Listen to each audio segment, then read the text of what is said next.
مینا کے لال حبیب پروردگار احمد مجتبیٰ جناب محمد مصطفیٰ علیہ السلام کی بارگاہ میں اپنی محبت و خراج پیش کرنے کے بعد عزیز دوستو سامعین کرام السلام علیکم ورحمۃ اللہ وبرکاتہ۔ وعلیکم السلام۔ جس آیت کریمہ کی میں نے تلاوت کی، رب تعالیٰ قرآن مجید میں اس میں اولیاء کا شان بیان کرتا ہے، اولیاء کے مقام کو بیان کرتا ہے۔ رب فرماتا ہے کہ جو اللہ کے ولی ہے، جو اللہ کے دوست بن جائے، پھر نہ انہیں کوئی خوف ہوتا ہے نہ وہ غم کھاتے ہیں، نہ کوئی خوف دنیا میں رہتا ہے ان کے اندر، نہ کوئی آخرت کی پریشانی ان کو رہتی ہے۔ یہ اللہ کے ولیوں کی شان ہے، اور انہی میں سے آج ایک ولی کا تذکرہ انشاءاللہ کروں گا، سلطان الہند حضرت خواجہ معین الدین چشتی اجمیری علیہ رحمہ کا، وہ اللہ کے ولی جن کو حضور نبی علیہ السلام نے ہند کا راجہ بنایا۔ آج انسان سلطان بنتا ہے، کسی کے ووٹ کے ذریعے سلطان بنتا ہے، کسی اور ذریعے سے سلطان بنتا ہے۔ ان کو سلطان مدینہ کے سلطان نے بنایا۔ ان کو بادشاہت در مصطفیٰ سے ملی تو آپ بادشاہت کا تاج سر پر پہنا۔ ابھی آپ کی عمر 15 سال کی عمر تھی، آپ کے والد معتز غیاث الدین علیہ رحمہ کا وصال ہو گیا۔ بھی جوانی میں قدم نہ رکھا کہ گھر کی ساری ذمہ داری آپ کے کندھے پر آ پہنچی۔ ایک باغ آپ کی وراثت میں آیا اور ایک پنچکی آپ کے حصے میں ہے۔ اب وہ اس نظام کو چلاتے اور گھر کا نظام دیکھتے، اپنی والدہ کو سنبھالتے اور اپنے گھر کی مینٹین دیکھتے۔ دوپہر کا وقت تھا، شدت کی گرمی تھی۔ اب باغ میں کام کر رہے تھے کہ اللہ کے ولی مرد قلندر حضرت ابراہیم قندوزی رحمہ اللہ تعالیٰ علیہ باغ میں جلوہ گر ہو گئے۔ چمکدار چہرہ، اللہ کے ولی تھے، بڑے مجذوب درویش تھے۔ وہ جب تشریف لائے تو خواجہ صاحب آگے بڑھے اور ان کا استقبال کیا، دستبوسی کی، بٹھایا اور تازہ انگور دو کے خدمت پیش کیے کا تناول فرمایا۔ اب آپ ابراہیم علیہ رحمہ آپ تناول فرما صاحب آپ کو دیکھتے رہتے، وہ انگور خواجہ صاحب کی طرف دیکھتے اور نگاہ فیض ڈالتے رہے۔ یاد رہے کہ ولی کی نگاہ میں وہ تصویر دیکھی ہے کہ بدلتی لاہو کی تقدیر دیکھی ہے۔ جب اولیاء کرام کی نظر پڑی تو دل کے حالات بدلنے لگے۔ جب دیکھا کہ ابراہیم قندوزی علیہ رحمہ نے تو اپنے تھیلے سے روٹی نکالی، چبا کر آپ کے منہ میں داخل کر دی۔ اب خواجہ صاحب علیہ رحمہ نے جیسے روٹی اپنے حلق سے اتاری تو دل کی کیفیت بدل گئی، اس کے مصطفیٰ میں جلنے لگے، خوف خدا میں تڑپ گئے، چیخ اٹھے اور اپنا سارا باغ بیچ دیا، سارا باغ بیچ کر مال صدقہ کر دیا، اور ماں کے پاس آئے ہاتھ جوڑے کہ ماں میں سارا باغ بیچ کر رب کی بارگاہ میں جانا چاہتا ہوں، علم دین سیکھنا چاہتا ہوں، وہ پیر اور مرشد ڈھونڈنا چاہتا ہوں۔ ماں نے کہا کہ جا پتر، اب تجھے جانے لگائے گا۔ ماں کی دعا لی، آپ چل پڑے، سمرقند پہنچے، وہاں سے علم دین حاصل کیا۔ کسی نے پوچھا معین الدین چشتی اجمیری علیہ رحمہ سے کہ ایسا کیا معاملہ بنا؟ تو باغ میں کام کرتا تھا، نظام دیکھتا تھا، روٹی کما کر گھر کھلاتا تھا، سب بیچ کر نکل گیا تو ہوا کیا؟ سنیے آپ نے کیا فرمایا۔ فرمایا آپ علیہ رحمہ نے کہ وہ لگا کر آگ چلے گئے، اس کے مصطفیٰ کی طرف دل میں لگائی اور وہ چلے گئے۔ وہ لگی ہے ابھی بجھی نہیں، وہ طرف لگ چکی ہے، ختم نہیں ہو رہی۔ کسی نقش پاک کی تلاش میں، کسی پیر مرشد کے قدموں میں بیٹھنے کے لیے نکلا ہو، یہ آگ بھی بڑھ رہی ہے، ختم نہیں ہوئی، رکی نہیں۔ جناب علیہ نے فرمایا تھا کہ عشق تے اگ دو ایک برابر، عشق دا سیک ودیرا، اگ سارے ککھ تے کانے، عشق سارے تن میرا۔ جب عشق مصطفیٰ لگ جائے تو انسان کی طرف بڑھتی ہے، انسان رب کے کام میں لگ جاتا ہے۔ آپ نکلے پیر مرشد کے لیے درد لے کر نکلے، کئی علماء کرام سے آپ نے فیض حاصل کیا، اپنے اساتذوں سے بخارا شریف سے علم دین حاصل کیا۔ اب آپ افغانستان کے شہر پر پہنچے تو وہاں پہ ہارون شہر کے اندر عثمان ہارونی علیہ رحمہ کا نام بڑا مشہور تھا، یہ آپ کے پیر مرشد کا نام ہے۔ آپ ان کے پاس گئے، کچھ دن ٹھہرے اور کہا کہ مجھے مرید کر لیں۔ تو حضرت عثمان ہارونی علیہ رحمہ نے کہا کہ مرید کروں گا، جا سامنے کمرہ ہے وہاں بیٹھ، 1000 بار سورہ اخلاص پڑھ کے میرے پاس آ جا۔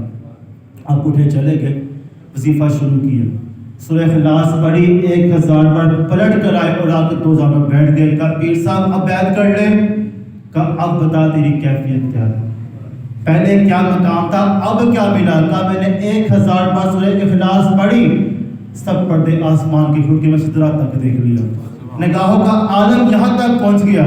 پھر 20 سال تک پیر مرشد کے قرب کے اندر رہے، ان کے ساتھ رہے، ان کا سامان سر پر لادتے، پیر مرشد آپ کو حرم کے اندر لے گئے، مزاب رحمت پہ کھڑے ہو کر کہا کہ یا باری تعالیٰ میرے منہ یہ دین کو اپنے دین کے لیے قبول فرما۔ عالم آواز آئی کہ یہ ہمارا دوست ہے، اسے قبول فرماتے ہیں، پکڑا ہاتھ مدینہ منورہ لے گئے اور جا کر کہا کہ سلام کرو، سلام کی السلام علیکم یا نبی اللہ یا خاتم النبیین و خاتم المرسلین۔ اگر جواب آیا وعلیکم السلام، یا مشایخ الکتب کہ کتب کے مشایخ آپ کو بھی سلام ہو، فرمایا کہ چل ہند کی طرف تجھے بادشاہ عطا کر دے گی۔ در مصطفیٰ سے بشارت لے کر آپ اجمیر کی طرف چلے۔ اب جا کر اس کو بسانے کے لیے کئی اولیاء کرام سے آپ نے ملاقات کی۔ ذوالغوث پاک علیہ الرحمہ کے قدموں میں 3 راتیں 3 دن وہاں قیام فرمایا، فیوز و برکات حاصل کیے، پھر سیدھا لاہور دادا کی چوکھٹ پر آ کر بیٹھ گئے۔ وہاں 3 دن یا 40 دن کا چلہ کاٹا اور کہا گنج بخشے فیض عالم۔ آپ سب پڑھ سکتے ہیں، گنج بخشے فیض عالم مظہر نور خدا نام سارا پیر کامل کامل رہنما۔ فرمایا کہ یہ وہ خزانہ ہے جو بخشش کے پروانے بڑھتے ہیں، یہ خدا کے نور کا مظہر ہے۔ فرمایا کہ یہ تو ناقصوں کے پیر ہے ہی ہے، ایک کامل کے لیے بھی رہنما ہے۔ دادا صاحب کا فیض لے کر جولی میں ڈال کر آپ دلی سے آپ اجمیر کی طرف پہنچے، ملتان رکے، ملتان سے آپ نے کئی گولے ہندوستان کی سیکھی، ملتان سے اجمیر پہنچے۔ اب پرتھوی راج ظالم بادشاہ کا وہاں پہ حکومت تھی، شہاب الدین غوری علیہ الرحمہ کو شکست دی تھی۔ شہاب الدین غوری علیہ الرحمہ کے پاس 1200 کا لشکر تھا اور اس کے پاس پرتھوی راج کے پاس 2 لاکھ کا لشکر تھا۔ اس نے کہا یہاں پہ اسلام نہیں چلے گا، اس نے ظلم کیا، کافروں کو سب مل کر مسلمان کو بھگایا اور اپنی حکومت اس نے اجمیر کے اندر کی، ہند میں کی۔ رس صاحب نے اس کے محل کے سامنے کا ڈیرا لگا لیا، آ کر بیٹھے، 40 لوگ آپ کے ساتھ تھے، 41 میں آپ خود تھے۔ آپ نے جیسے وقت نماز ہوا ٹپے پہ کھڑے ہو کر اذان پڑھی۔ اب پرتھوی راج اپنے محل کی چھت پر چہل قدمی کر رہا تھا۔ اب اس نے کہا بھئی کون ہے جو اذان دیتا ہے؟ میں نے سب مسلمانوں کو نکال دیا، کون ہے پتہ کرو۔ مزید بشیر بھاگے، جا کر دیکھا بڑا سونا چہرہ ہے، سنہری داڑھی ہے، بڑا خوبصورت مزاج کا انسان ہے، درویش لگتا ہے، اذان پڑھتا ہے۔ کہا کہ جاؤ اسے کہو کہ تو سونا ہے، معاف کیا، اب اذان نہیں دینی، اور یہ جگہ ہمارے اونٹوں کی بیٹھنے کی جگہ سے خالی کرو۔ جا کے وزیروں نے کہہ دیا کہ بھی تو اذان نہیں دینی، یہاں راجا کے اونٹ بیٹھتے ہیں، یہاں جگہ خالی کر دی جائے۔ انہوں نے کہا کہ جگہ کافی ہے، خواجہ صاحب نے رحمہ نے فرمایا کہ جگہ اور بھی ہے، اونٹ کوئی اور بیٹھ جائے۔ کہا نہیں، راجا کے اونٹ یہی بیٹھیں گے۔ تو آپ نے کہا ٹھیک ہے، پھر ہم اٹھتے ہیں، پھر اونٹ ہی بیٹھے رہیں گے۔ اب آپ اٹھے تو انس حضرت کے کنارے پہنچ گئے، وہاں ڈیرا لگا لیا۔ اب اونٹ آ کر بیٹھے، اگلا دن چلا، اونٹ اٹھے ہی نہ، اونٹ بیٹھے ہی رہے، کئی ماہرین آئے، اٹھاتے رہے، راجا خود آیا لیکن اونٹ کھڑے نہ ہو۔ اب ایک دانش مند نے کہا کہ اس اللہ کے ولی کی زبان سے نکلا کہ اونٹ بیٹھے رہے تو اونٹ بیٹھے ہی رہ گئے، رب نے ان کی زبان سے نکل کے تقدیر بنا دیا۔ میں کہ جاؤ ان کے ولی کے پاس جاؤ اور ان سے کہو کہ شفقت فرمائے۔ اب مزید بشیر کے ہاتھ جوڑے کر کہ رحم کریں، اونٹوں کو کھڑا کرے، پر سب دور سے نگاہ کی اونٹ کھڑے ہو گئے۔ سبحان اللہ۔ اب اونٹ کھڑے ہوئے تو انہوں نے کہا بڑے پہنچے اللہ کے ولی ہیں۔ اب دوبارہ معاملہ ہوا، انہوں نے پھر اذان پڑھی۔ اب انہوں نے اب راجا پرتھوی نے کہا کہ فوراً جاؤ ان سے کو اذان بند کرے۔ اب اذان ہوئی تو سزا سخت دوں گا، جس کا ان کو علم ہے کہ میں سزا سخت دیتا ہوں۔ اب انہوں نے کہا کہ یا والی تعالیٰ یہ کیا معاملہ ہو گیا، میں تیرا دین لے کر یہاں پہنچا، ہند کی گلیوں کے اندر یہاں کرفیو لگ گیا۔ اب رب کی حکمت کو جانتے نہ تھے، رب نے فرمایا کہ ابھی میری حکمت باقی ہے۔ اب اس راجا پرتھوی کے کان میں درد شروع ہوا، سیدھے کان میں درد اتنا ہوا کہ چیخ پڑا، چلایا، کئی طبیب ڈاکٹرز آئے، علاج کرتے رہے لیکن کوئی حل نہ ہوا۔ تو کسی نے کہا کہ وہ جنہوں نے اونٹ کو کہا تھا کہ بیٹھے تو بیٹھے رہے، انہیں بلاؤ، کیونکہ وظیفہ دے دے، کہ جو کرنا ہے کرو لیکن میرے درد کا علاج کرو۔ حضرت صاحب رحمہ کو کہا کہ آپ چلیے، راجا کو بڑی تکلیف ہے، کوئی دم کرے۔ آپ اس کے محل کے اندر آئے، دل میں سوچ رہے ہیں کہ سورہ فاتحہ پڑھ دوں، سورہ اخلاص پڑھوں کہ درود پاک پڑھوں، اب ہاتھی میں حیف سے بات آئی کہ قرآن مجید سارا حق ہے، درود پاک بڑی بے شمار برکتیں ہیں، لیکن اس کو چڑھے اذان سے اذان پڑھ کے دم کر. آپ نے پڑھی اس کے محل میں اذان، وہ شفا یاب ہو گیا. اب آپ کی صاحب ہے، اب وقت نماز کو آپ نے پھر اذان پڑھی. اس نے کہا کہ تکلیف دور ہوئی تھی میری، میں ایک بار پھر معاف کرتا ہوں، اب اذان نہیں دینی. پھر پابندی لگا دی. پھر میں کیا بڑی تعالیٰ پھر بڑا سخت ہے یہ تو ملعون، پھر باز نہیں آتا. پھر میں دوجا کام باقی ہے. اب درد پھر شروع ہوئی. اب انہوں نے پہلے کہا تھا کہ ان سے کہو کہ دریا بھی خالی کریں، انا ساگر سے اٹھ جائے اور چلے جائے یہاں سے. اب جب آ کر کہا کہ یہاں سے اٹھے اور چلے انا ساگر سے بھی، تو کہا کہ ایک لوٹا پانی کا بڑھ لو پھر چلا جاؤں گا. اور لوٹا بڑا پانی کے اندر 7 تالاب کیا کر لیا. اب چیخیں نکلی لوگوں کی، کہا کہ پانی واپس کرتا، یہ کہیں بیٹھے تھے کہیں نہ جائے، بس یہاں پانی واپس کر دیں. اب پانی واپس ڈالا، بیٹھے. اب درد دوبارہ ہوا تو پھر حضرت صاحب علیہ رحمہ کے پاس آئے. کا تکلیف پھر ہوتی ہے کہ اب فیس ہے میری، اب فری دم نہیں ہوگا. کبھی کیا فیس ہے؟ کہ بادشاہ سے پوچھا طے کر لے گا تو میں آ جاتا ہوں. بادشاہ کا جو فیس ہے دینے کے لیے تیار ہوں، درد بڑا ہے بلا کر لاؤ. اور حضرت صاحب علیہ رحمہ چلے اور کہا کہ دم کروانا ہے. کہا ہاں جلدی کرے گا، پہلے فیس طے کر. کہا کیا اشرفیاں چاہیے؟ 100 اشرفیاں دے دوں، 50,000 لاکھ دے دوں؟ کہا نہیں. تب گورنر بناؤ صوبے کا؟ کہتے نہیں، کہ اللہ والے ہر سجدے پہ اپنی جوتی کی نوک پہ رکھتے ہیں، کیونکہ وہ اللہ تبارک و تعالیٰ کے ہو چکے تیرے مال سے غرض نہیں ہوتا.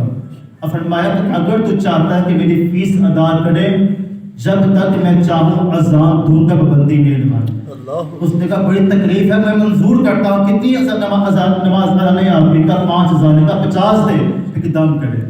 اب دم کیا، شفا یاب ہو گئے. اب جب تک رب نے چاہا آپ نے جان دی، دین اسلام کا کام کیا. 90 لاکھ کا مسلمان کیے. جب اتنا شعلہ آپ کا ہوا، جب اتنی آپ نے تبلیغ کی، تو بادشاہ نے کہا اب جنگ کرے، ان کے ساتھ جنگ کی جائے کہ اس طرح رکیں گے نہیں، کام بڑھتا ہی چلا جا رہا ہے.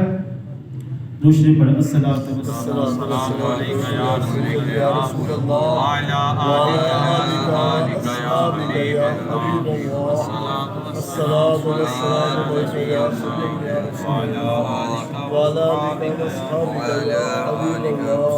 اب بادشاہ نے کہا کہ جنگ کریں. اب حضرت صاحب رحمٰ نے کہا کہ صرف 3 دن کی بات ہے، پھر دیکھیں گے. یہ نہ کہا کہ 3 دن بعد چلے جائیں گے، میں کہ 3 دن کی بات ہے پھر دیکھیں گے. اب وزیر بشیر واپس آ گئے.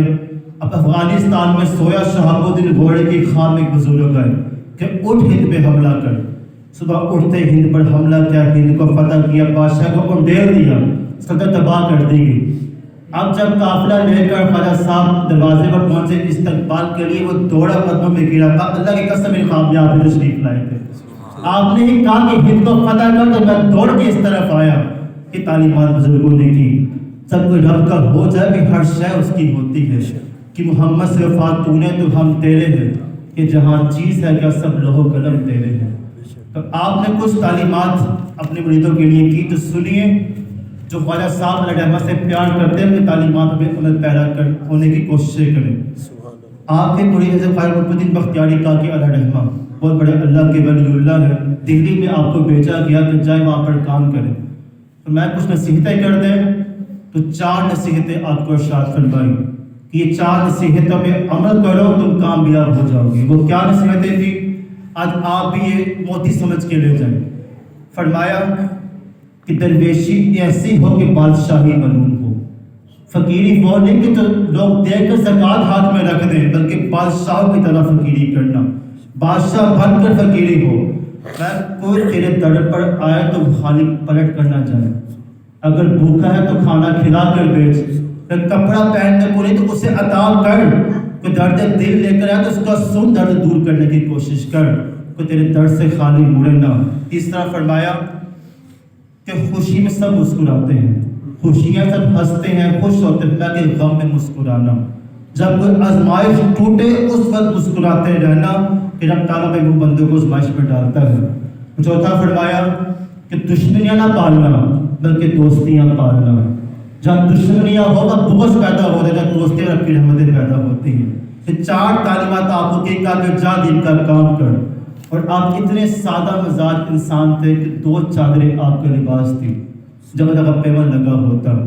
آپ بہت کم کھانا کھاتے اور آپ کی کلفہ فرماتے کہ سارا دن لنگر پکتا آپ کے آستانے کے اوپر، لیکن آپ کا عالم یہ تھا کہ رات کی پڑی روٹی آپ پانی میں بھگو کر لنگر کے بوتل میں فرماتے، اور بہت کم کھانا کھاتے، بہت کم سوتے، عشاء فجر کی نماز ادا کرتے، دن میں 2 مرتبہ قرآن پاک پڑھتے، قرآن اس درد سے پڑھتے کہ ارد گرد سب بیدار ہو جاتے، شوق سے قرآن پاک آپ کا سنتے، اور اتنا خوف خدا پہ آپ کامتے، اتنا خشیت اللہ سے کامتے، مجھے سے کہتے کہ ڈرو رب تعالیٰ سے. قبر والوں کے حال اگر تم دیکھ لو، جانو زمین کو مارے سن کے تم پگھل ہی جاؤ، اس خوف سے پگھل جاؤ. قبر والوں کا یہ حال ہوتا ہے. پروفیسر سے محبتیں کرتے، غریب نوازی کرتے. آخری بات گفتگو کو اپنی سمیٹتا ہوں. آپ نے ہمیں کچھ ملفوظات جو آپ نے اپنے مریدوں کو بتائے، انہوں نے نچوڑ نکال کر لکھے. ملفوظات کیا ہیں؟ فرمایا کہ وہ شخص جو رات کو پاک ہو کر سوئے، طہارت کر کے سوئے، رب تعالیٰ صبح اس کو فرشتے اس کے لیے گواہ بن جاتے ہیں کہ جب یہ پاک تھا کس کو اس کا ثواب عطا فرما، ساری رات پاکی کا ثواب ملتا ہے. فرمایا کہ نماز سے رب تعالیٰ کے ساتھ ایک راز کی بات ہے کہ حدیث پاک میں ہے کہ ان المصلی یناجی ربا، کہ نماز رب تعالیٰ کے ساتھ راز ہے، اسے کبھی چھوڑنا نہیں. نماز میں جڑ جاؤ، رب سے راز کی باتیں کرنے کا بہترین طریقہ ہے. میں کہ کبھی جھوٹی قسم نہ کھانا، یہ تمہارا گھر ویران کر دے گا اور تمہارے گھر سے برتن اٹھا کر باہر پھینک دے گا. تو آج ہر گھر کا یہ ماحول، کاروبار میں وہ جھوٹی قسمیں، آج والدین اولاد کی تربیت میں جھوٹی قسمیں کھا لیتے ہیں. تو اس سے بچیے، تعلیمات غلط ہیں، گھر کی بے رونقیاں شروع ہو جاتی ہیں. فرمایا کہ مصیبت زدہ کا درد سنو، بیٹھو انہیں وقت دو، ان کا درد دور کرنے کی کوشش کرو، ان کے حاجت کو کھانا کھلاؤ بھوکوں کو، کسی کو غلامی سے آزاد کرواؤ. یہ تعلیمات کی. فرمایا کہ ہر علامت جو شخص گنہگار ہو اور پھر بھی اب تعالیٰ کے ہاں خود کو افضل سمجھتا ہو، بھائی بدبختی کی علامت ہے. گناہ بھی کرتا ہے، اعلیٰ بھی سمجھتا ہے خود کو، بلکہ وہ شخص اعلیٰ نہیں ہے، بدبخت انسان فرمایا گیا اس کو. پھر فرمایا کہ خدا کا دوست کون ہے؟ 3 نشانیاں بیان فرمائی. رب کا دوست بننے کا طریقہ ہے کہ 3 نشانیاں اپنے اندر پیدا کرو. پہلا فرمایا کہ سخاوت دریا جیسی ہو. جب رب کی بارگاہ میں دینا ہے تو پھر ڈر ڈر کے نہیں دینا. آج دیکھا گیا کہ جمعے کو جہاں جوڑی گزرتی ہے تو چین پہلے سمجھ ہوتی ہے کہ پہلے رب کی بارگاہ میں چلا جائے. رب کی بارگاہ میں دل کے انسان سوچتا ہے پھر خرچ کرتا ہے. فرمایا کہ نہ، غریبوں کو دو، مسجدوں میں دو، رب کی راہ میں دو، تو پھر سخاوت کھل کے کرنی ہے. دریا کی طرح سخاوت کرو. فرمایا کہ شفقت آفتاب کی طرح ہو، اتنے مہربان ہو، شفقت آپ کی بہت مہربان ہونی چاہیے ہر بندے کے اوپر. تیسرا فرمایا کہ توازیہ زمین کی طرح ہو، جھک کر کسی کے سامنے کسی خدمت کرے، جھک کر کرے، آج زانہ انداز سے کریے. ان کی تعلیمات ہیں. اب تعالیٰ ہم سب کو عمل کرنے کی توفیق عطا فرمائے. وما علینا الا البلاغ المبین.